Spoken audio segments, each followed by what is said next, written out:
Olá, pessoal!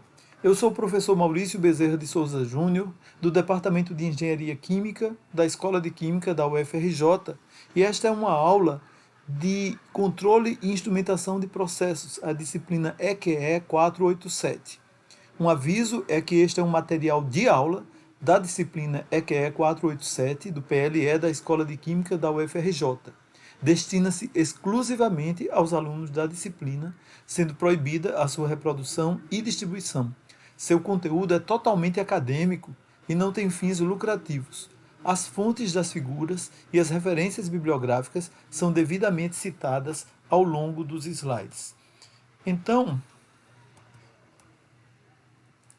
vocês sabem que as aulas, que vêm sendo dadas, eu sempre coloco um roteiro aqui para que os alunos acompanhem as aulas anteriores e localizem esta aula, A última aula que tivemos foi uma aula síncrona de dúvidas e exercícios, cuja gravação vocês já têm.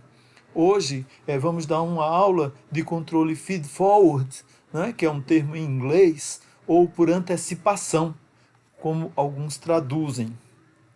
Bem, o controle feed-forward, ou por antecipação, para a gente entender melhor, é sempre interessante colocar o diagrama também do controle feedback, que tem sido o controle que temos estudado até agora. Vocês sabem que se a gente tem um dado processo, a gente pode classificar as variáveis de entrada entre variável manipulada e variáveis de distúrbio ou perturbação. A manipulada, como o próprio nome diz, é aquela que é sujeita à atuação do controlador, enquanto que a perturbação é aquela que varia de forma independente.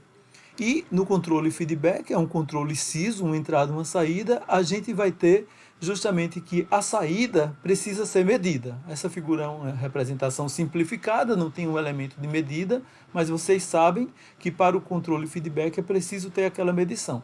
Então, basicamente, o controle feedback ele age quando tem o erro, Quando tem o erro, no sentido de ele corrige quando tem o erro, A saída dele ficaria constante no seu valor de bias se não houvesse erro, mas se tem erro ele tenta corrigir.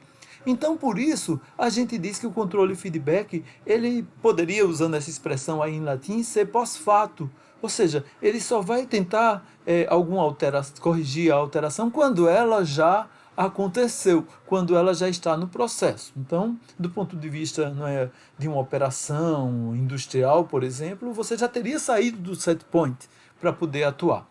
Já o controle feed-forward, justamente, ele vai ali monitorar as variáveis de entrada, ditas variáveis do tipo distúrbio ou perturbação, e toda vez que, portanto, ela modificar, ela sofrer alguma modificação, o controlador feed-forward, que vai ter também, ou pode ter também a informação do set point, ele irá atuar sobre o processo através da variável manipulada. Então veja que a ideia básica do controle feed-forward é usar essas medições de variáveis do tipo distúrbio, as importantes, porque você pode ter vários distúrbios, Então, tipicamente, vai ter todo um esforço aí de ter que medir essa variável, de projetar um controlador para ela, feed-forward. Então, você vai fazer isso para as mais importantes, as que têm uma maior influência sobre o processo, as que são mais frequentes. E aí você, no controle feed-forward, iria tomar ação corretiva antes que elas afetem o processo. Percebem? Daí a diferença do outro que é posterior, pós-fato, e aqui é antes. Então, repetindo aqui a figura, a gente teria um potencial para o controle perfeito, percebem? Porque se a ideia é corrigir antes, quer dizer, a perturbação se alterou. E aí, eu conhecendo o efeito que a perturbação, veja que isso que eu acabei de falar implica em que o controlador feed-forward teria que saber o efeito da perturbação no processo. Então, ele teria que ter algum modelo. E então ele atua sobre a variável manipulada para tentar compensar esse efeito. Então veja que o controlador feed-forward teria que saber exatamente quanto mexer na variável manipulada. Então o modelo que vai estar aqui no feed-forward também tem que saber o efeito da variável manipulada sobre a variável controlada. Então, tipicamente, o controlador feed-forward ele precisa desse conhecimento. Então ele tem esse potencial para controle perfeito, porque, digamos, se ele souber, não é, por conta da medição, né, então teria que ter um medidor aqui, o quanto essa variável do tipo distúrbio se alterou, né, e ele conseguir a tempo mudar a variável manipulada, eventualmente ele pode nem sentir, né, pode nem se sentir na variável controlada qualquer efeito, porque ele teria compensado pela alteração, se for possível a tempo, né? Porque a gente atua através de uma válvula, né? Mas digamos que todo esse caminho aqui fosse, digamos, ocorrido, que todo esse caminho ocorresse, né? Fica melhor assim, todo esse caminho ocorresse num tempo que fosse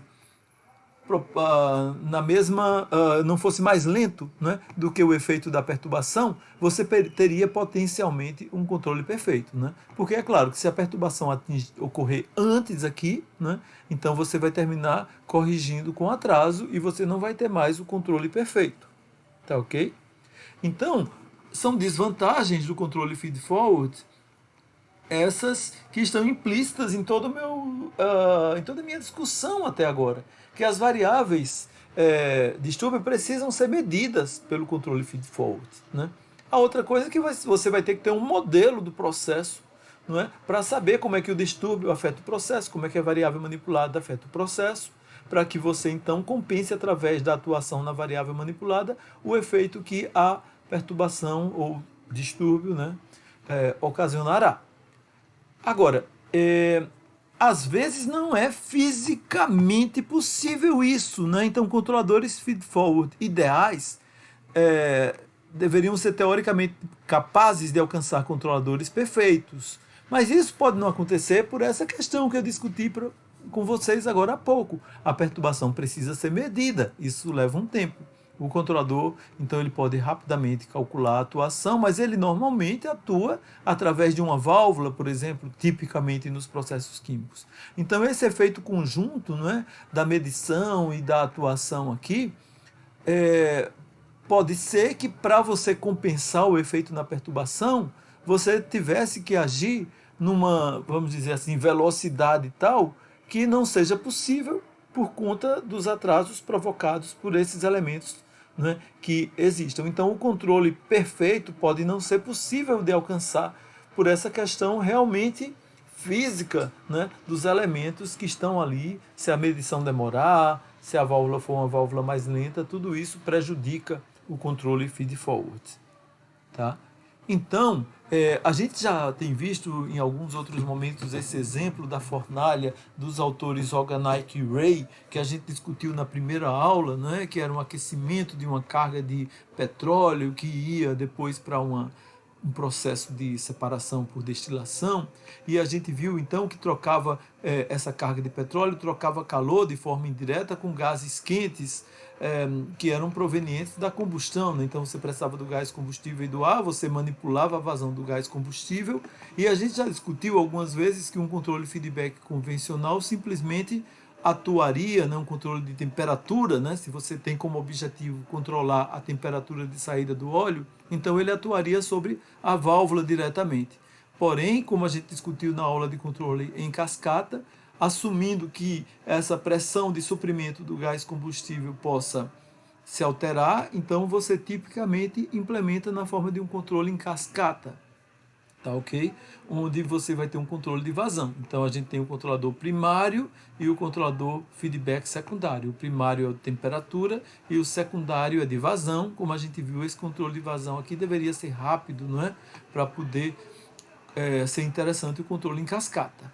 Mas a gente também está entrando agora numa discussão em que se adiciona a possibilidade de ter controle feed-forward, né?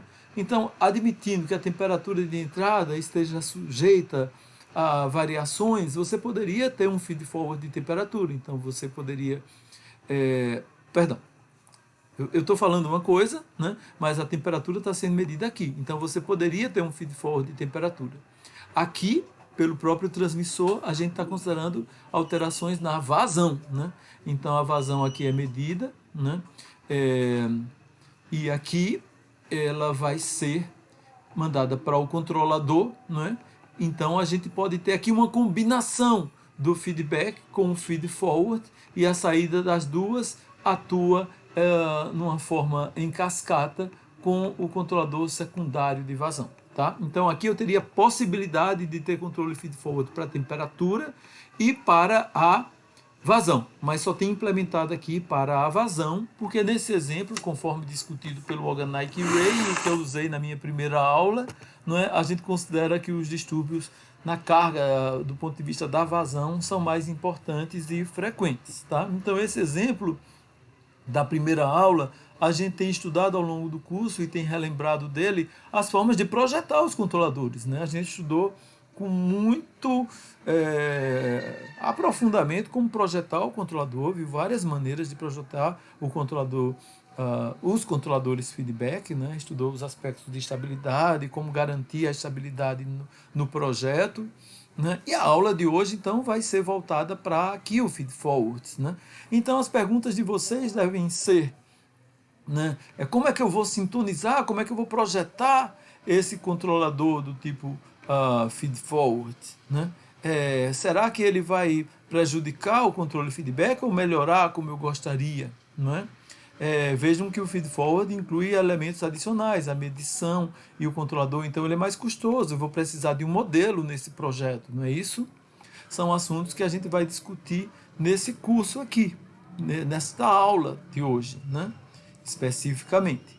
Então, a gente está entrando agora em relação à primeira aula, que a gente fez uma discussão da motivação, né? Hoje a gente vai entrar realmente no projeto, né? E aí a gente vai seguir aqueles caminhos de apresentar as representações via diagrama de blocos. Então essa é a continuação da aula de hoje. Tá? Agora, como eu tenho falado, o controlador feed-forward ele se baseia em modelos. Mas assim, esses modelos podem ser modelos estacionários ou estáticos, ou podem ser modelos dinâmicos. Eu costumo pensar, na minha visão, que a forma de controle feed-forward digamos assim, um pouquinho, né, a gente pode entender como sendo, digamos assim, mais livre do que o feedback. Porque o feed-forward é quase que mais um conceito. Né? Se eu uso informações das variáveis de distúrbio para projetar o meu controlador, eu estou tendo, então, uma atuação aí do tipo feed-forward. Né? Então, enquanto que o feedback está muito amarrado com aquele conceito de PID, né? Então o feed-forward seria mais livre. Né? Eu vou usar a informação da medição do distúrbio. Tipicamente eu vou usar modelo. Então, o modelo pode ser um modelo estacionário, né? Um modelo baseado nas equações mesmo, fenomenológicas, seria um caminho. Tudo bem? Então, isso é uma coisa que eu queria que vocês pensassem, porque, inclusive, na pesquisa de vocês, eu coloquei uma forma mais avançada de controle baseada em modelo, que foi o controle preditivo. Eu acredito que vocês já estão lendo, não é? Para elaborar essa pesquisa. Pois bem, ali no controle preditivo, se você usa informações também do distúrbio, né, da medição do distúrbio, para projetar o controle preditivo, ele tem uma atuação feed-forward. Tá? Então, mas nesse estágio do curso, né, a gente vai ver formas mais básicas de projeto do controlador feed-forward. Bem, essa aula, como um todo, vocês vão ver que eu me refiro muito ao Seaborg. Né? Então, é uma aula em que eu usei muito o Seaborg, né, que é um clássico. Né? Eu tenho usado vários livros nessas aulas, né, vocês têm visto. Tenho usado o livro do Organic Ray, citei várias vezes. Tenho usado o livro do Stephanopoulos, por exemplo, também. Né? Mas já citei também o Corrípio e outros, né? Ainda vamos citar outros na aula de hoje, por exemplo. Mas assim, então o Seaborg ele apresenta muito bem esse assunto, o que me motivou a, digamos, usar muito os exemplos e as proposições dele nessa aula. Né? Na verdade, me refiro ao Seaborg, que é o autor principal, mas são aqui vários autores, né? Et al. Então, na verdade, ele discute o seguinte, que o controle feed-forward, ele tenta, né, na forma contínua, a gente está estudando controladores contínuos, tenta balancear a massa ou energia que você deve entregar ao processo contra as demandas da carga. Né? Então, se a carga se alterou, Então, através da variável manipulada, você tenta compensar ali os efeitos que teria na massa ou energia. Tá? Então, a ideia é usar os próprios balanços para fazer isso. Tá certo? E nessa abordagem que vai usar modelos estacionários, vejam que a gente está por um caminho bem diferente da abordagem de controle e feedback que a gente estudou ao longo de algumas semanas. Né? Nessa abordagem, a gente nem usaria, em princípio, variáveis de desvio. A gente, para projetar, usaria as próprias variáveis físicas. Então, em vez de uma vazão em variável desvio, a gente usaria a variável vazão na forma, digamos assim, de posição, sem ser em desvio. Então, o Seeberg, para ilustrar isso, né, ele usa o exemplo de uma coluna de destilação, né, que é um equipamento, não é, que o pessoal da engenharia química estuda bem, né, toda a fenomenologia em que há separações de misturas complexas de acordo com sua volatilidade, né, os elementos mais voláteis tendem a sair pelo topo e os menos voláteis se concentrarão no fundo. Tipicamente a gente tem um refervedor aqui no fundo, né, onde entra vapor. Então aqui é o produto do fundo, que vai, se eu admitir aqui uma mistura binária, né, e admitir que o componente mais volátil, por exemplo, entra aqui na carga, no feed, na carga, com composição Z, saia no topo com composição Y, e no fundo, que a fração molar seja quando eu me refiro com composição aqui, na verdade eu estou falando da fração molar. E o B, na corrente de bottom, de fundo, a gente vai ter a fração X. Então a gente está admitindo uma destilação binária. O Seeberg colocou em seu livro uma verdade, né, que o controle feed-forward tem larga aceitação para controle de colunas de destilação. Isso por quê? Porque as colunas de destilação, elas, por exemplo, se você admitir um distúrbio aqui na carga, o efeito do distúrbio vai demorar a ser sentido. Então isso, a princípio, daria tempo, né, para você atuar, por exemplo, aqui nessa corrente, aqui nessa outra, depende de onde você está querendo controlar, né, do seu objetivo de controle, mas em princípio, né, devido a esses longos tempos de resposta, é como se desse para os distúrbios, é como se desse tempo, vamos dizer. Então é como se isso lhe propiciasse a oportunidade de desenvolver controladores feed-forward que sejam fisicamente realizáveis. Então, vamos ver como é usar esse projeto baseado em modelos estacionários. Então, a ideia aqui seria controlar Y, que seria a fração molar do mais volátil, uma mistura binária com dois componentes na corrente de topo. Tá? Isso apesar de perturbações medidas na carga, na vazão, vamos admitir uma vazão molar, e na fração molar nessa carga, né, daquele componente. Isso ajustando D. Agora, a gente vai considerar que as medições de X e de Y não estariam disponíveis. Tá? Então veja que interessante, eu até quero controlar Y, mas eu nem tenho medição de Y. Né? Então com isso eu não teria, digamos, uma oportunidade de fazer um controle feedback clássico aqui. Né? Se eu quero controlar Y e não tenho medição de Y, eu não conseguiria. Né? Para esse problema ser um pouquinho, digamos, abordado pelo ponto de vista do quanto isso seria realmente característico de uma realidade, a gente pode pensar que sim, porque tipicamente para você analisar várias composições é complicado, né? É complicado ter cromatógrafo em linha. Então a gente está admitindo que a composição apenas da carga é conhecida e que eu não tenho analisadores no topo e no fundo. Na verdade, a gente já discutiu nas aulas que a gente estudou aí sobre os sensores e os atuadores. Eu falei para vocês que é muito comum a gente ter sensores virtuais, né? Então, às vezes, a gente tem inferências ou em outra hipótese, a gente tem, na verdade, o uso de sensores virtuais, por exemplo. Já vi nas empresas de petróleo, por exemplo, o pessoal usa muito até redes neuronais para inferir. Mas voltando a essa discussão, né, como projetar um feed-forward nesse caso, né, que vamos ter perturbações em F e Z, então o F e Z estão sendo medidos, eu vou ajustar o D, tá? E o X e o Y não estão disponíveis. Então a gente vai partir dos balanços, né? Aqui a gente vai ter, então vamos basicamente considerar que é o problema a partir dos seus balanços de massa, né? Então a gente tem aqui pela conservação, o que entra é igual ao que sai, do ponto de vista das vazões molares, né? E aqui, do ponto de vista da fração do componente mais volátil, a gente tem o quanto entra desse componente e o quanto sai no topo e no fundo. Ok? Então, se a gente tem as duas equações, né, a gente pode substituir B a partir da equação 1, B seria F menos D. Se a gente substituir B aqui, né, o que é que vai acontecer? A gente vai conseguir ficar com essa equação aqui, onde a gente vai tirar o D, que é justamente o que eu quero saber, como manipular o D, como alterar o D.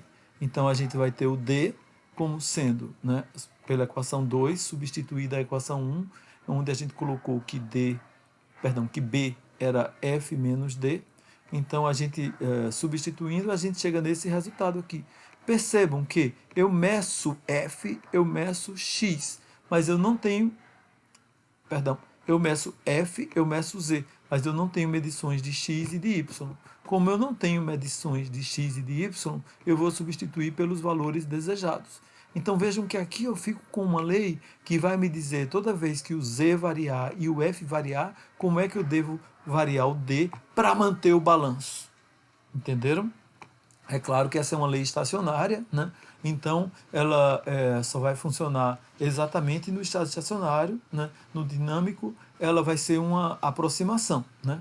Então, agora, e outra coisa também, né? Outras coisas, é que essa lei é uma lei de controle não linear, porque eu tenho produto de variáveis aqui, eu tenho produto de F vezes Z, né? Por exemplo, e se o set point também variar, eu tenho também variações, né? Então, admitindo que F e Z variam, como é o caso, já é não linear. Então, é uma lei de controle bem mais complicada do que as que a gente andou discutindo, né? E uma outra coisa também que eu só dei a premissa aqui do controle, porque é claro que o D vai variar através de uma válvula que a gente teria que ter aqui, né? E o F e o Z, eu teria que considerar o F e o Z medidos, né? Então, no fundo, eu teria que considerar, ainda incluir a instrumentação para ver a lei de controle. Mas o que eu queria discutir aqui é que é uma possibilidade de usar os balanços estacionários no estado estacionário para projetar a lei de controle feed-forward. Bem, o exemplo do tanque aquecido eu estou colocando aqui para a gente ver como um exemplo, né? A gente vai voltar a este exemplo mais adiante na aula, né? Mas vocês lembram bem desse exemplo, né? Um benchmark que a gente sempre estuda. Então vem uma vazão mássica de W e sai uma vazão mássica de W. A temperatura de entrada será TI e de saída T. A ideia é que a gente vai ter aqui um aquecedor, no caso uma serpentina, no interior da qual passa vapor, que a gente vai usar para alcançar o objetivo de controle, de manter T no set point. Então, o controle feedback simplesmente mediria, né, usaria a medição da temperatura para informar o controlador que atuaria sobre a válvula. O controlador do tipo feed forward, né, que a gente poderia implementar aqui, no caso, para a temperatura, iria fazer o quê, pessoal? Se a temperatura de entrada varia muito, ele tentaria corrigir imediatamente por aqui. Então, para que serviria o feedback? Ora, serviria para várias coisas. Por exemplo, se o modelo que a gente usar nesse controlador aqui não for perfeito, então a gente vai ter erros, né? Então o feedback vai ser usado para corrigir os desvios que vão acontecer aqui devido a um eventual modelo imperfeito. Então, nesse caso, seria uma pequena correção, percebe? Porque é de admitir que o modelo, sendo uma aproximação razoável, uma boa parte dos efeitos de distúrbios aqui já seria corrigida pelo feed-forward. Então, o feedback só corrigiria as imperfeições desse controle feed-forward, né, devido ao erro de modelagem. Em inglês, eles chamam de feedback trim, né, que é uma correção, é aparar os pequenos desvios. Em aula eu sempre falo isso, né? Aqui fica gravado, mas é interessante que eu me lembro que o meu avô, por exemplo, ele usava uma espécie de creme para o cabelo, né? Que ele tinha o cabelo que ele gostava de deixar bem assentado, né? Então uma ponta de fora, tal, ele passava aquela como se fosse uma pomada, né? Cujo nome era Trim, T-R-I-M, né? Então a ideia quando ele passava aquilo era para que o cabelo ficasse perfeito, sem nenhuma ponta assim fora, né? Então são pequenas correções, né, para retirar aquelas pontas, aqueles pequenos desvios, no caso do cabelo, que faria o trim, e aqui o controlador também faria esses pequenos desvios, em princípio, de erro de modelagem. Mas o controle, então, assim, se eu tiver atuações devido apenas a desvios em TI, é o que vai acontecer. A maior parte da atuação vai vir do controlador feed-forward e o feedback vai estar apenas corrigindo. Mas se eu tiver desvios devido à alteração aqui na vazão, né, o feed-forward não vai nem saber disso, né? Então o feedback é que vai corrigir, percebe? Se eu tiver outros problemas associados com vapor, alguma coisa a mais que aconteça que altere a temperatura, tipo uma reação química, alguma questão com trocas de calor com o ambiente, tudo isso não vai ser percebido com o feed-forward, né? Então o feedback é que vai agir. Então por isso que é legal ter essa combinação feed-forward mais feedback, né? Então, eu diria que tipicamente a gente sempre vai ter essas combinações. Não dá para ter um feed-forward sozinho, porque se fosse para ter feed-forward sozinho, você teria que ter feed-forward de praticamente todos os distúrbios possíveis, né? O que ficaria muito dispendioso e exigente, tá? Então, é a combinação assim que pode garantir uma melhor, digamos, um melhor desempenho do seu esquema de controle, tá? Então, com isso a gente poderia projetar o controlador feedback e o feed-forward. Então, de novo, a gente está aqui discutindo ainda as motivações, a gente já começou a discutir como projetar o feed-forward, né? A gente já viu que a gente vai usar um modelo e viu ali o modelo estático, né? Mas será que eu poderia projetar usando modelos dinâmicos, aqueles típicos que a gente usa via funções de transferência, que são modelos dinâmicos locais, né? São obtidos por linearização em torno da condição operacional, são modelos lineares, né? A gente tipicamente está usando transformada de Laplace. Será que eu conseguiria usar aquela abordagem, né? Na verdade, sim, é o que se faz classicamente. Então, é justamente o que eu quero discutir aqui com vocês, é o projeto baseado em modelos dinâmicos, tá certo? Então, eu tenho o distúrbio, antes, né? Ignorem por enquanto esse pedacinho, antes é o que vocês já conheciam, a nossa malha feedback, que eu espero que tenha entrado, né, no sangue de vocês, que vocês tenham aprendido isso para toda a vida, né, que é o esquema clássico, né? O esquema clássico de controle e feedback, e muitos sistemas, até os biológicos, né? Aqui aproveito para anunciar, eu tenho citado muito o professor Algenaik, o livro do professor Algenaik, ao longo desse nosso curso. Pois bem, no dia 14 de dezembro, o professor Algenaik vai dar uma palestra dentro dos nossos seminários de controle. E é uma palestra de controle na engenharia de sistemas, essas abordagens voltadas para a medicina, né?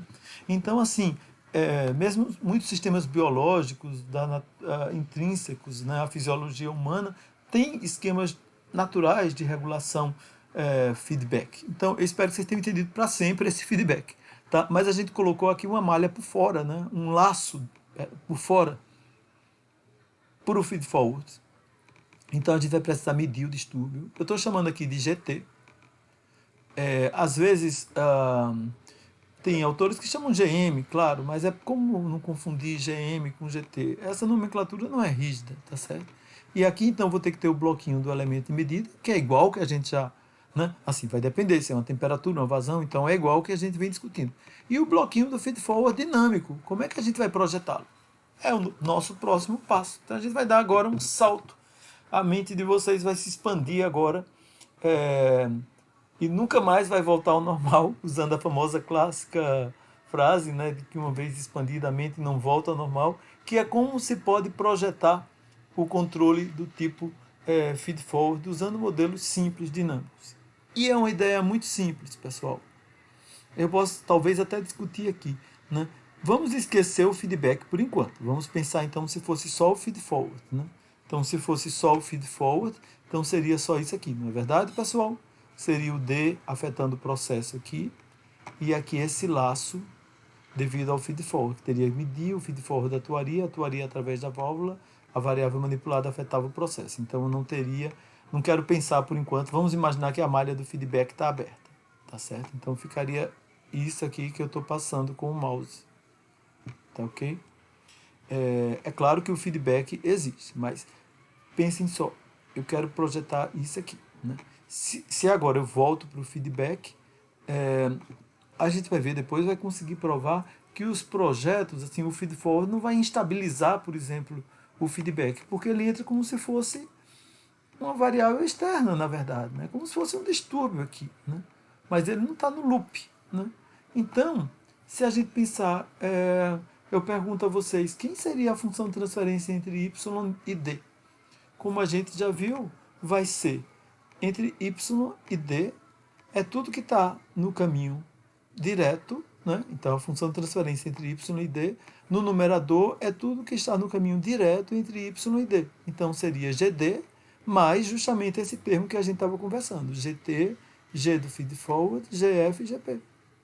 Mas como eu tenho um laço feedback, o denominador vai ser 1 mais o produto do que está no laço feedback.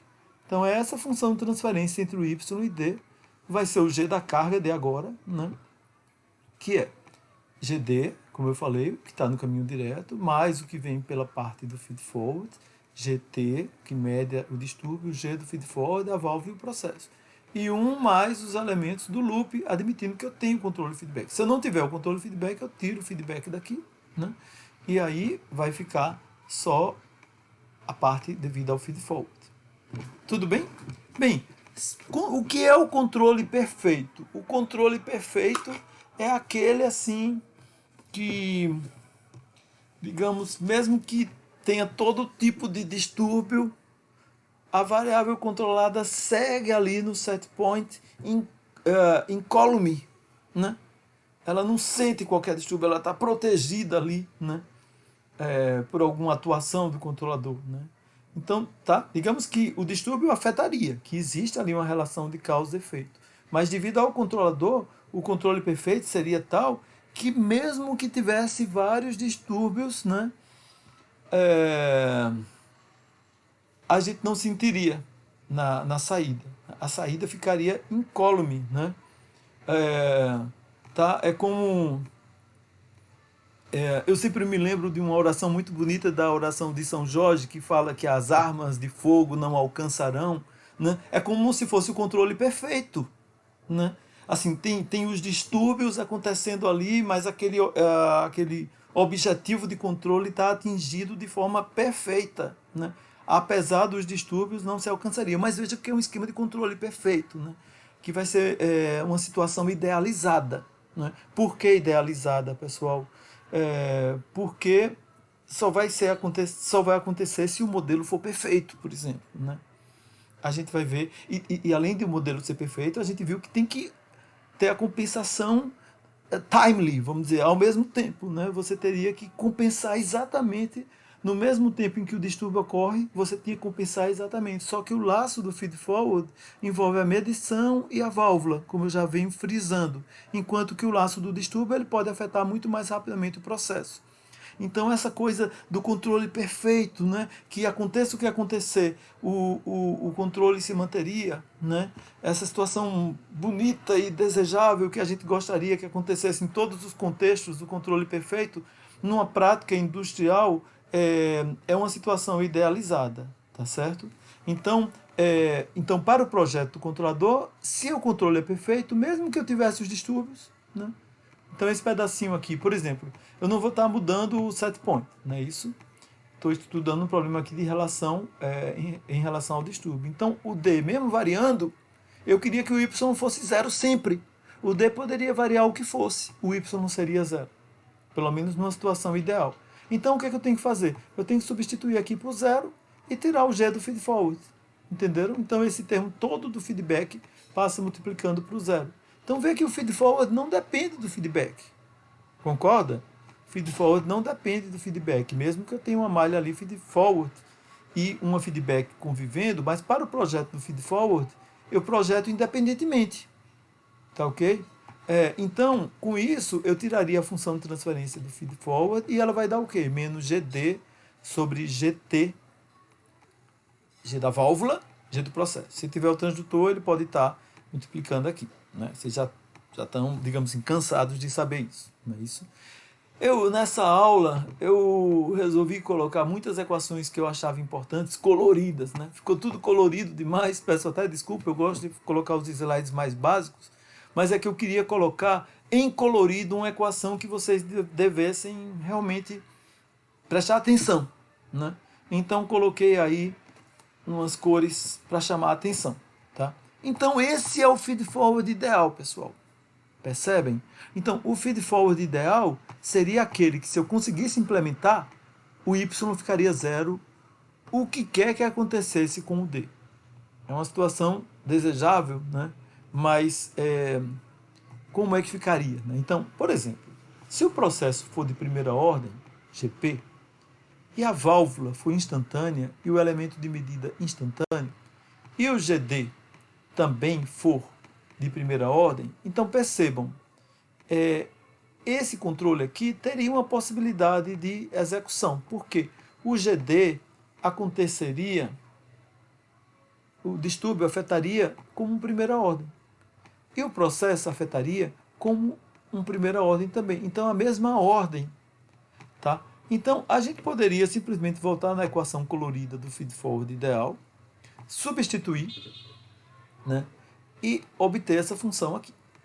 Essa função aqui, né, resultou nessa função aqui, né, que vocês eventualmente já estudaram no curso de modelagem. Se não estudaram, é uma função que vocês percebem, né, que ele tem esse numerador e esse denominador.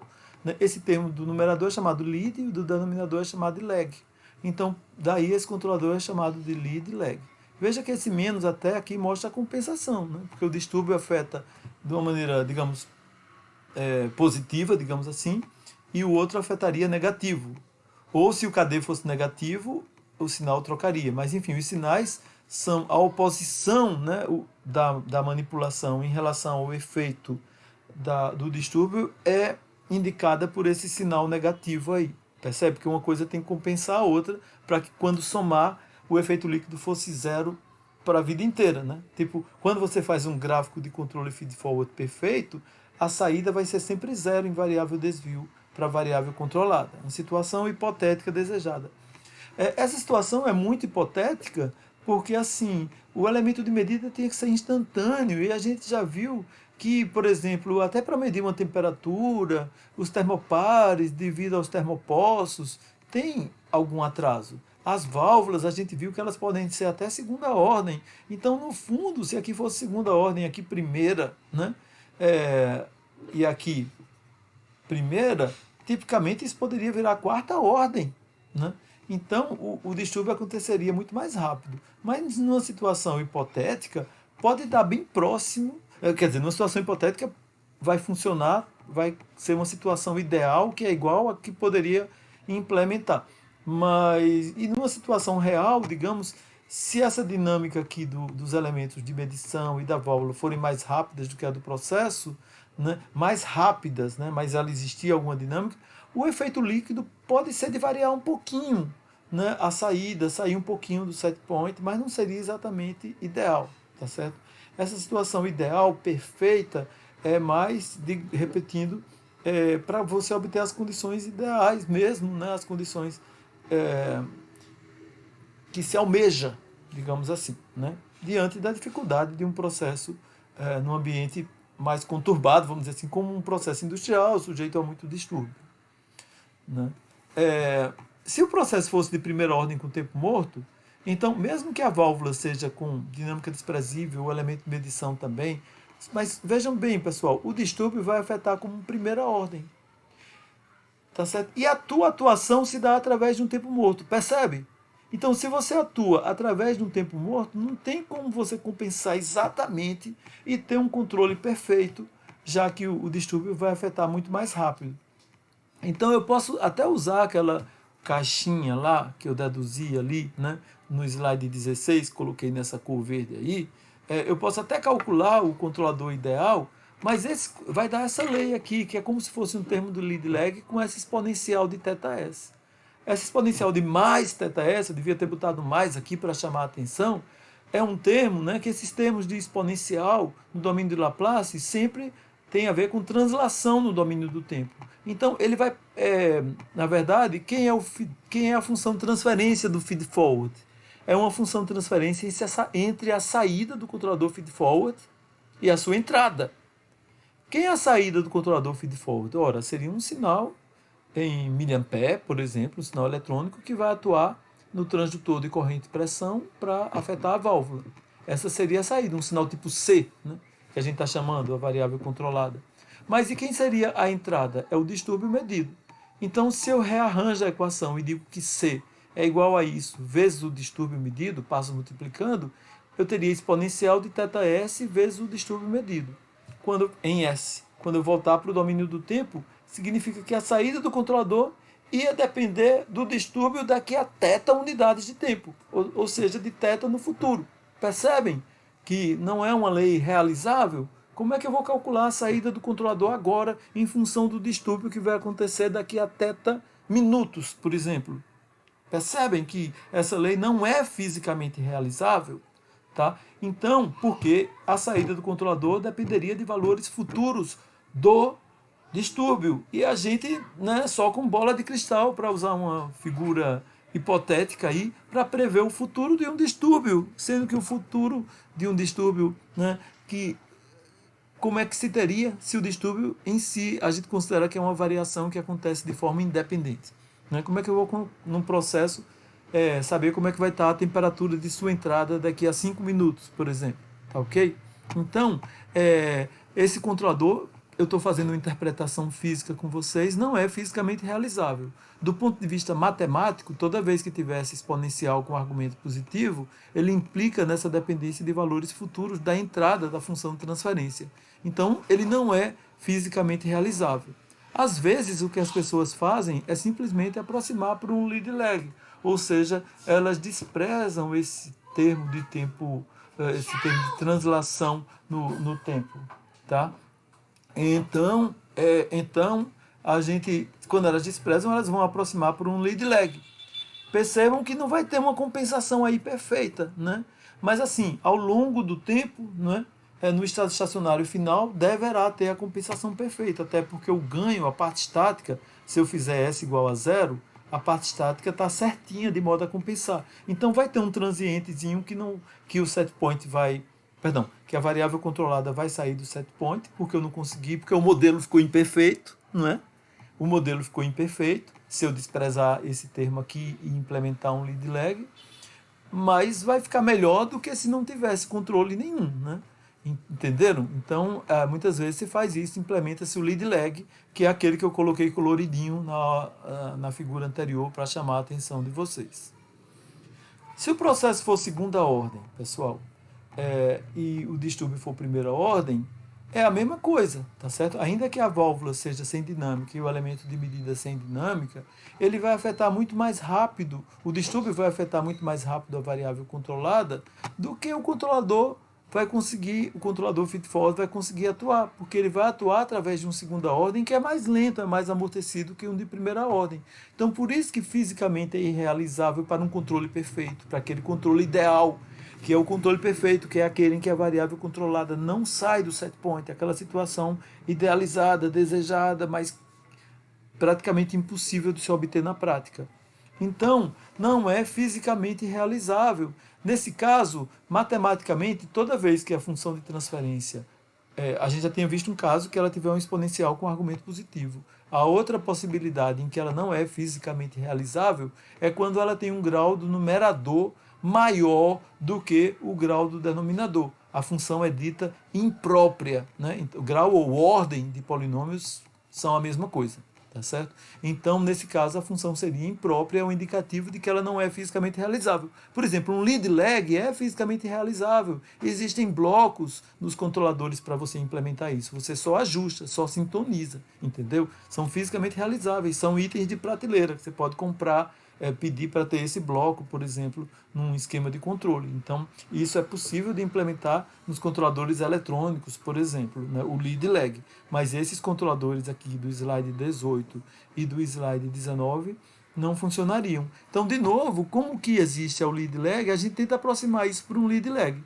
Como fazer esse segunda ordem virar primeiro? Bem, tem uma aproximação heurística de somar as constantes de tempo, como eu mostro aqui no slide 20. Tá vendo? Eu estava com aquela, repeti aqui a função de transferência, então alguns autores propõem simplesmente somar esses taus aqui. É uma aproximação, De novo, o real poderia ser implementado como um lead lag, ele não vai funcionar tão bem durante o transiente, vai dar erro nulo, né? Se você aplicar o teorema do valor final, você vai ver isso, porque o ganho está certinho, desde que o ganho esteja certinho, né? Então, com S indo para zero, vai compensar exatamente. Então, o erro final vai ser nulo, o transiente vai ser melhor do que sem controle, né? Mas vai ter uma saída da variável controlada do set point. É, e é claro, como eu falei, se você tivesse um controle e feedback ao mesmo tempo, ele ia fazer essa correção. Percebem como tudo se casa? Né? Então, se o modelo é imperfeito, eu precisaria do feedback. Bem, agora que a gente já viu algumas análises, né, então a gente já viu essa função G da carga que eu repeti aqui. Né, do ponto de vista do feedback, como é que a gente analisa a estabilidade? Né? Aqui eu tenho um feedback e um feedforward. Como é que eu analiso a estabilidade? Ora, é pela equação característica. Se vocês olharem na equação característica, não aparece o G do feedforward, porque ele está fora do loop. Porque ele está fora do loop. Ele vem por fora ali, como se fosse um distúrbio, só que é como se ele fosse um distúrbio do bem, se é que eu posso fazer essa brincadeira, né? Que o distúrbio que vem ali normalmente vai prejudicar o processo, vai tirar do set point, não é isso? Mas o feed forward é uma entrada, né? Eu chamei de distúrbio do bem como uma brincadeira hipotética, mas é uma entrada, né, que tem é uma variável manipulada, né, devido a assim, é uma variável que vai resultar na variável manipulada, né? Por causa da atuação. Eu posso mostrar a figura aqui de novo. Né? Então, por causa da atuação do controlador feed-forward. Então, essa entrada que está vindo aqui, ela é parecida, vamos dizer, né? Isso aqui é o efeito do distúrbio, e aqui é a atuação que é devida a um controlador que é para tentar corrigir. Por isso que eu falei distúrbio do bem para o bem da malha, né? Que ela quer evitar que a malha saia do set point, que é o grande objetivo de controle aqui, ok? Então, ela não afeta a estabilidade. Então, a matemática só confirma o que é fácil de descrever e de analisar por essa descrição que eu acabei de fazer para vocês. Então, como não aparece, não afeta. O que é que isso ajuda? Olha, que eu vou continuar, se eu tiver uma situação como essa, de um feed forward com um feedback, eu posso projetar o feedback de um jeito independente, como eu sempre fiz, com todo o ferramental que eu tenho hoje em dia, vocês têm hoje em dia, eu posso projetar. Né? Porque vocês já viram de regras heurísticas a um esquema mais avançado baseado em modelo, que é a síntese direta. Vocês já viram como fazer no domínio da frequência. Né? Então, vocês sabem como projetar isso aqui. O feed forward, a gente já viu uma lei para projeto. Agora, só que a gente está vendo que essa lei, quase sempre, ela é aproximada por um lead lag. Então, na prática, as pessoas terminam usando lead lag. Entenderam? Na prática, no final, eu viro o quê? Um lead lag para o feed forward. Né? Por essa, né? Como eu falei, o lead lag é quase que um conceito na hora de implementar seu controle. Mas nessa abordagem baseada em modelos dinâmicos via função de transferência, é quase como se resultasse no lead lag. Então, como é que eu ajustaria um lead lag? Então, vai ser um ganho dividido pelo termo lag e o termo lead.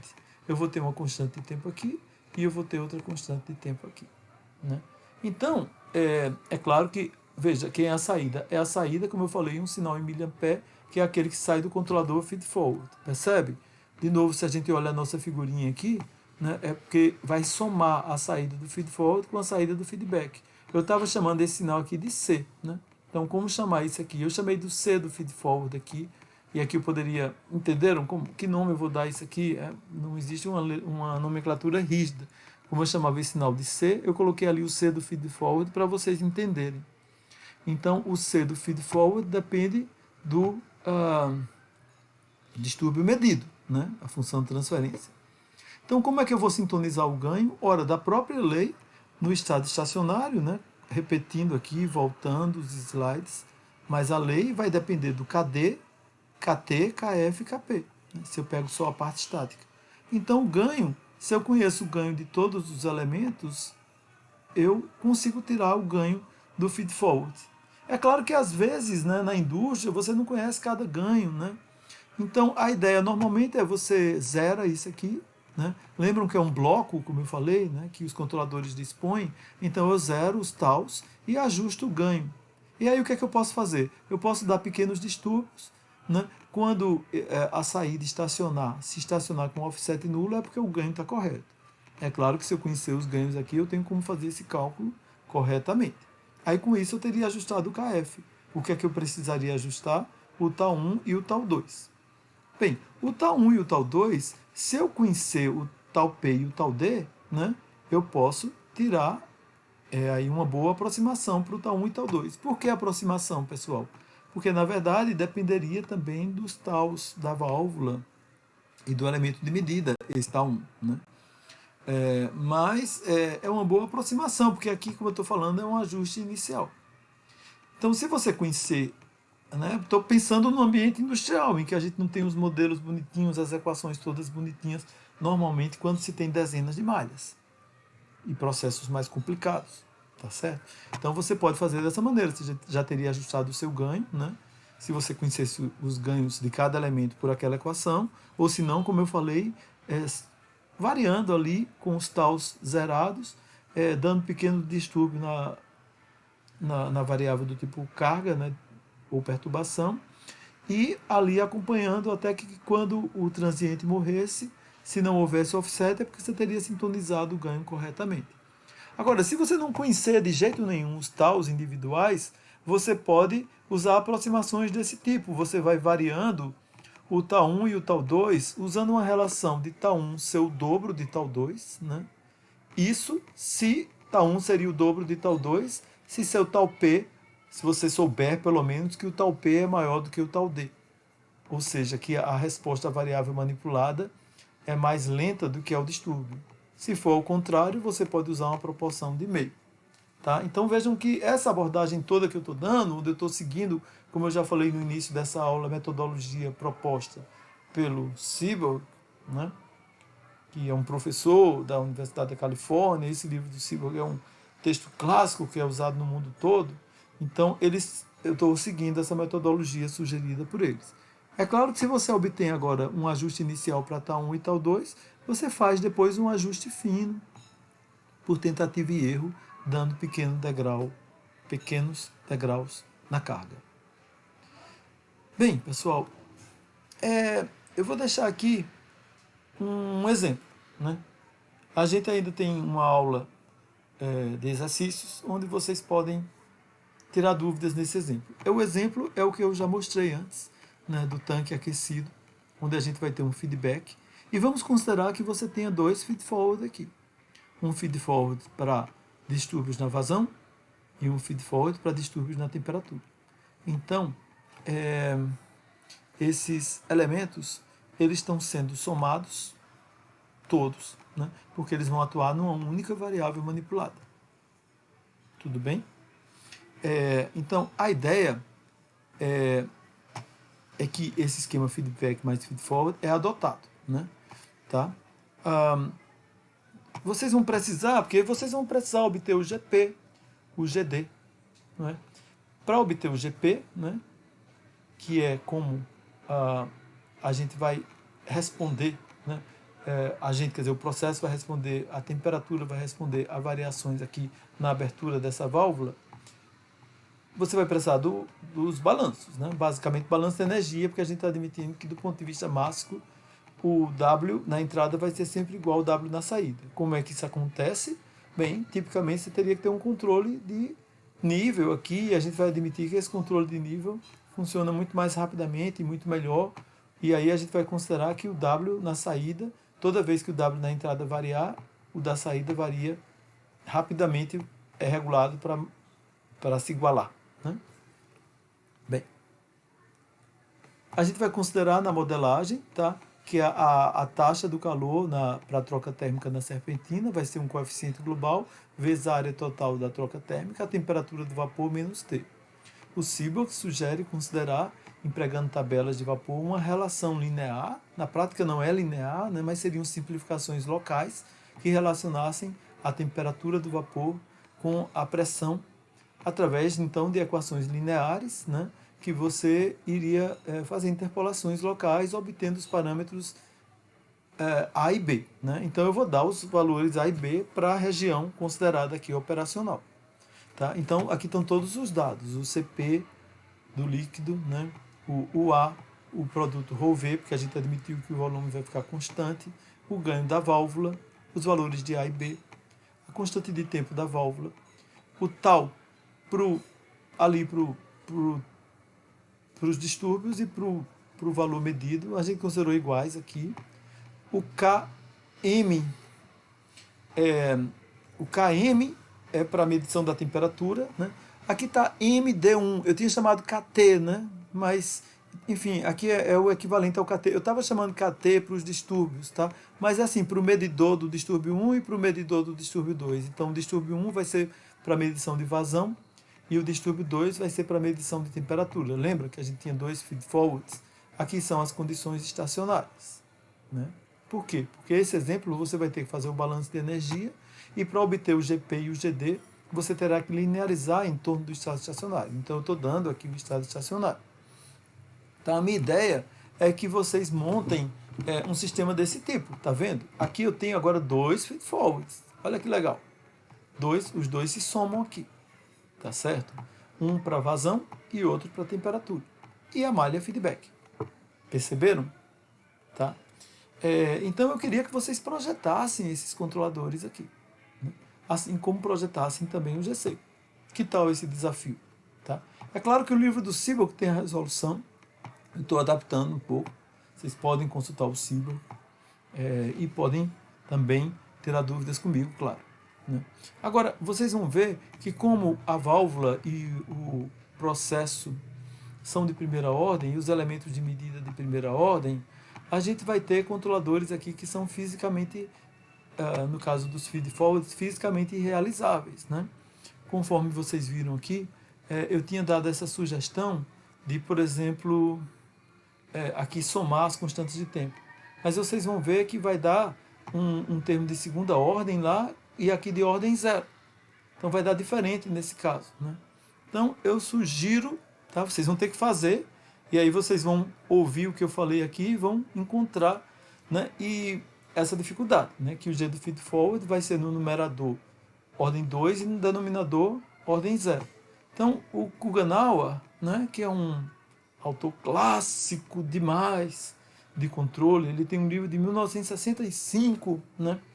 Que a geração dos primeiros professores de controle usou muito, né? A gente tem professores clássicos nessa área de controle. Por exemplo, o professor Perlingeiro, talvez vocês tenham ouvido, foi um professor nosso muito querido na COP, na Escola de Química, que infelizmente já não está mais conosco. O professor Perlingeiro, ele chegou a traduzir, junto com o professor Evaristo Vizcaia, um livro de controle de 1965, veja que antigo, né? Que foi muito usado. Se vocês já viram na biblioteca Estante de Controle, tem vários exemplares desse livro de capinha azul. É um livro cujos fundamentos ainda são os mesmos, né? É claro que as implementações mudaram, né? E aí que justamente esse livro de 65 era Koppel e Kuganov, né? Então, em 1991, o Kuganov já fez uma segunda edição sem o Koppel e ele sugeriu usar de lead lag nessa forma aqui. É interessante que já nos anos 2000 o Kuganov lançou uma terceira edição, perdão, com um outro coautor. Mas o livro dele já realmente não... porque mesmo que ele tenha tirado as implementações mais antigas, porque as formas de implementação mudaram, as leis continuam, principalmente de análise de sistemas lineares, não mudaram, porque é uma matemática consolidada já do ponto de vista de análise de sistemas lineares, isso já se faz há alguns séculos, né? Mas do ponto de vista da implementação do controle, né, mudou nas últimas décadas e por conta disso o livro dele na terceira edição já tem fazendo esses comentários aqui, né, sobre a literatura. Mas ele sugeriu esse lead lag, então vocês podem propor, vocês vão ter o alfa, então o denominador vocês podem colocar um beta vezes alfa, onde vocês vão ter que escolher um beta muito menor do que 1. Bem, pessoal, falei bastante da referência que eu usei do Kuganov, falei muito do Seeborg. Esses materiais, as figuras todas que estamos preparando, elas são todas desse material que eu estou preparando com o Diego Trica. Então, essa foi a nossa aula de hoje, do controle feed-forward, né? De novo, eu deixo aqui a minha referência, meu e-mail, que vocês podem escrever para tirar dúvidas, né? Eu já coloquei aqui, às vezes, essa referência do ResearchGate. Quem quiser olhar trabalhos de controle, por exemplo, existem alguns trabalhos, alguns eu já indiquei, né? Enfim, para tentar, mais uma vez, ilustrar e aplicações. Mas, de uma maneira geral, é isso. Eu agradeço muito a atenção, um grande abraço e até a nossa próxima aula. Grande abraço.